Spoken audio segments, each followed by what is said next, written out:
You ever just feel like drowning in information? Like, you need to understand something, but there's just so much to read. It's a challenge for sure. We have more data than ever, but making sense of it all, that's the tricky part. It really is.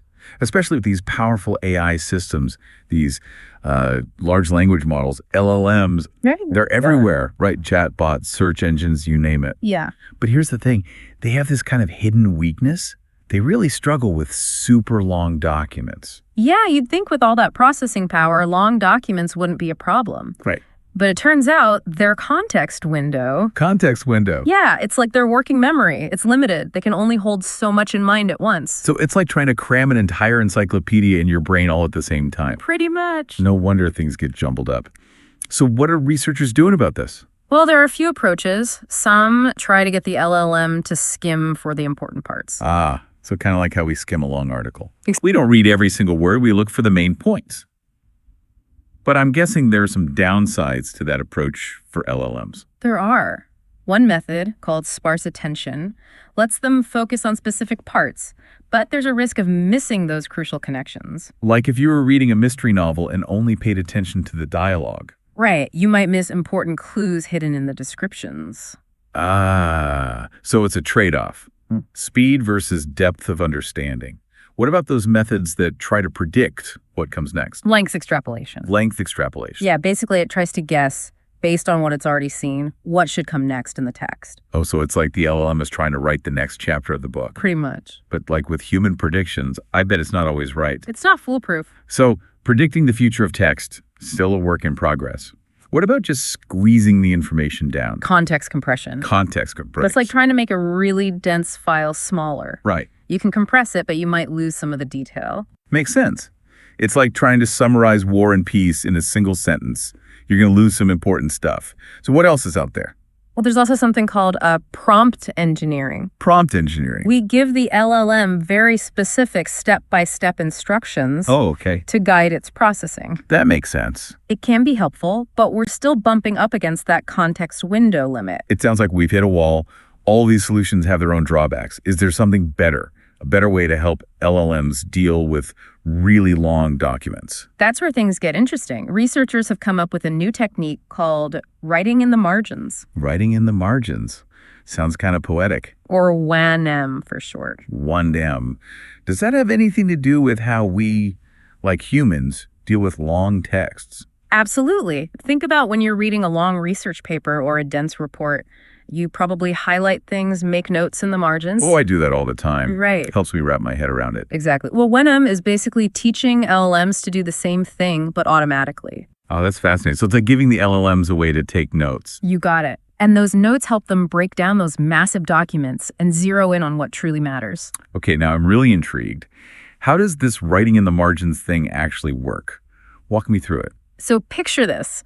The LLM is tackling a super long document, but instead of trying to process it all at once, it breaks it up into smaller chunks. Okay, so far so good. Each chunk is like a scene in a movie. Okay. It contains a piece of the story. And then each of those chunks gets loaded into the LLM's working memory. Like setting up the stage for that scene. Right. And this is where the writing happens. Oh, so the LLM is like underlining important sentences with a virtual highlighter. Not exactly, but close. For each chunk, the LLM creates this little summary note. We call it a margin. And that note is focused specifically on whatever task or question you've given the LLM. So it's not just randomly summarizing the chunk, it's creating a note that's directly relevant to the overall goal. Exactly. This is starting to sound amazing. Let's say you're using the LLM to research some historical figure, and you want to know if they ever lived in a house with a specific architectural feature. Okay. Right. The LLM, as it's going through a massive biography, it would create a little margin note for each chunk. Okay. Noting whether the person was mentioned, the type of house they lived in, and if that architectural feature was there. So if the LLM came across a section describing the person's childhood home and mentioned it had a particular type of window, the margin note might say, yes, John lived in a Victorian house with stained glass windows. Precisely. Okay. Yeah. And if the chunk didn't mention the person or the house, the note would say, no relevant information. Okay, so it's like the LLM is creating its own little index of the important points as it goes. Mm-hmm. Brilliant. But I'm guessing not all margin notes are equally useful. some must be more valuable than others. You're absolutely right, and that's where the next step comes in. WinM uses something called a classifier to figure out which margin notes are the really valuable ones and which ones can be tossed out. Oh, so like when you go through your own notes and you're like, okay, this one's a keeper, this one just a scribble. Exactly. So what happens to the golden nuggets, the good margin notes? They get organized and placed right before the LLM's final instructions. It's like you've taken all your most insightful notes and put them right at the top of your report ready to go. Ah, I see. So by pre-processing the information this way, the LLM has all the essential clues it needs to answer the question, even though it hasn't actually read the entire document in one go. Exactly. That's the power of writing in the margins. It's like giving these LLMs a superpower, a way to really digest and make sense of complex information in a whole new way. This is truly amazing. But does it actually work? I mean, does it really improve the accuracy and efficiency of these LLMs? The results are pretty astounding, but we'll have to dive into those after a quick break. Stay with us. Okay, so back to writing the margins. You were telling us about the result, how it actually performs. Yeah, they put it through a whole bunch of tests, real challenges for LLMs. Oh, so they actually tested this out, not just Siri. Oh, yeah, real world scenarios. They wanted to see how it compared to those traditional methods we were talking about. Okay, yeah, makes sense. So what kinds of tasks did they use? Well, they focused on the ones that are really tough for LLMs, especially with those long documents. Okay. One category was what they call needle retrieval, or sometimes single hop reasoning. Needle retrieval sounds intense. Is that like finding a tiny fact buried in a ton of data? You got it. Think needle in a haystack. You need one specific piece of info. Everything else is just noise. Yeah. Okay, that's got to be hard for an LLM. So how did YM do with those needle in a haystack searches? It was a little mixed, actually. Sometimes it beat the traditional methods. Sometimes it was about the same. Huh. So not a clear winner there. Right. Okay. They compared it to this thing called retrieval augmented generation. Retrieval augmented generation. Or RAG. RAG. Okay. It's another way to handle those big texts. Remind me how RAG works. Imagine you have a research assistant who pre-reads the document and pulls out the most relevant sections. Okay. That's kind of what ARD does. Helps the LLM focus on the parts most likely to have the answer. So like a pre-filter for information. Yeah. So for those super specific searches, RAG was sometimes better. Yeah, especially for really, really long documents. Okay. Seems like for those focus searches, having that initial filter from RAG can be helpful. Makes sense, but I have a feeling Warrior really shines when things get more complex, when the LLM has to put together clues from different parts of a document. You are so right. Remember we talked about multi-hop reasoning? Yeah. Like a detective solving a case? Yeah. That's where WARAB really shows what it can do. Okay, I'm all ears. Yeah. Spill the beans. How much did WARM improve things for those multi-hop reasoning tasks? On average, they found it boosted accuracy by 7.5% compared to a regular LLM. And when they compared it to RGAB, it was even better, 9% improvement. Whoa, that's a big jump. 9% for that kind of complex reasoning. That's impressive. Yeah. It really seems like YM is helping them understand the relationships between different pieces of information, not just finding isolated facts. Right, it's like it's giving them a better grasp of the whole story, not just the individual data points. That's it. This is really cool. So we've talked about finding specific facts, putting clues together. What other kinds of tasks did they throw at YM? They also looked at tasks that involve summarizing or condensing a bunch of information from a document. Oh, like taking a huge report and turning it into a short summary. Exactly. That's tough, even for a human. Right. So did YM help with that too? Oh, absolutely. They use this benchmark called common words extraction, Common words extraction. where the LLM has to figure out the most frequent words in a long document.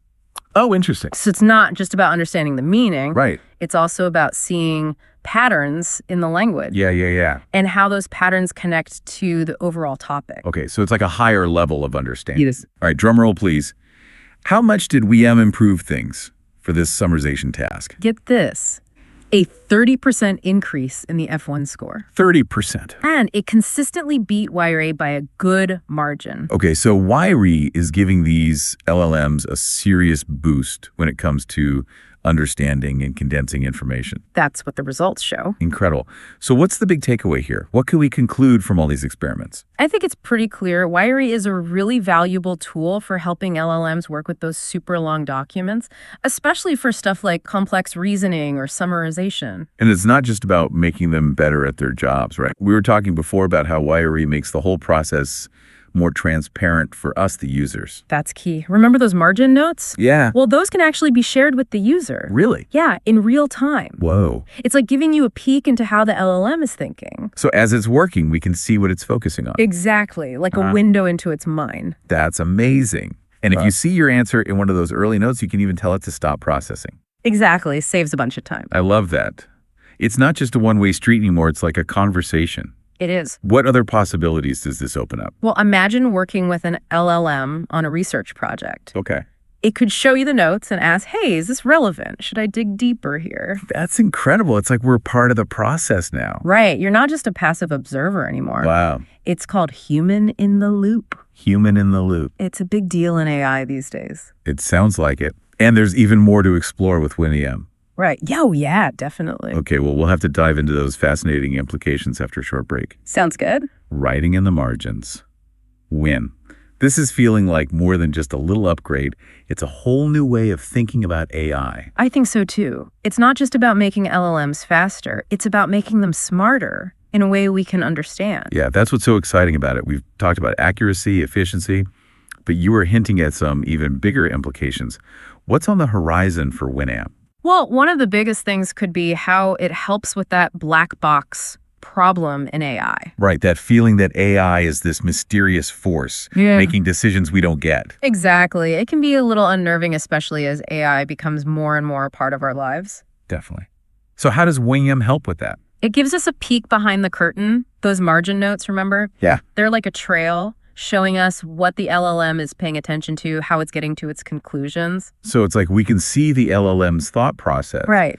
It's not so mysterious anymore. Exactly. Think about it. A doctor using an AI system to help diagnose a patient. Okay. With WinEM, the doctor could see the diagnosis, sure, but also the key findings, the research that AI looked at, the logic behind it all. That's huge. It's like it builds trust. Right. You're not just taking the AI's word for it. You can see how it got there. And it could even help the doctor catch something the AI might have missed. Yeah, that's a good point. And it's not just healthcare, right? Law, finance, engineering. Any field where explainability is key. Even education. Imagine students using LLMs to help them understand those super complicated textbooks or research papers. Oh, yeah, that's a great example. The LLM could highlight key ideas, make summaries, even quiz the student. Wow. And all along the way, those margin notes would be there to explain the why. It'd be like having a personal tutor. It would, one that's tailored to your learning style. That's amazing. That could totally change how we learn. And because the student can see the reasoning, it becomes a learning experience, not just getting the right answer. This is incredible. But I'm guessing there are some challenges too, right? Potential downsides as this technology keeps developing. Oh, for sure. One big one is making sure those margin notes are accurate and unbiased. Right, they're coming from the LLM, so if the LLM has biases, those are going to show up in the notes. Exactly. We can't just blindly trust it. We still need to think critically. Yeah, always double check. What else? Figuring out the best way to incorporate human feedback, that's tricky. Right, human in the loop. But how do you design that interaction so it's actually helpful and not just us constantly correcting the AI? Exactly. It needs to be a real partnership. A collaboration. Human intelligence and artificial intelligence working together. That's a great way to put it. Wow, this whole conversation has been mind-blowing. YM is so much more than just a technical thing. It's changing how we interact with information and how we see AI's role in our world. I agree. It really shows how we can be inspired by our own behavior and use that to create amazing technology. Yeah, at its best, AI should be working with us, not against us. Couldn't have said it better myself. And as AI keeps evolving, it's on all of us to steer it in the right direction. That's a great point, a great note to end on. Thanks for joining us on this incredible deep dive into the world of writing in the margins. It's clear that this is just the beginning, and I can't wait to see what comes next.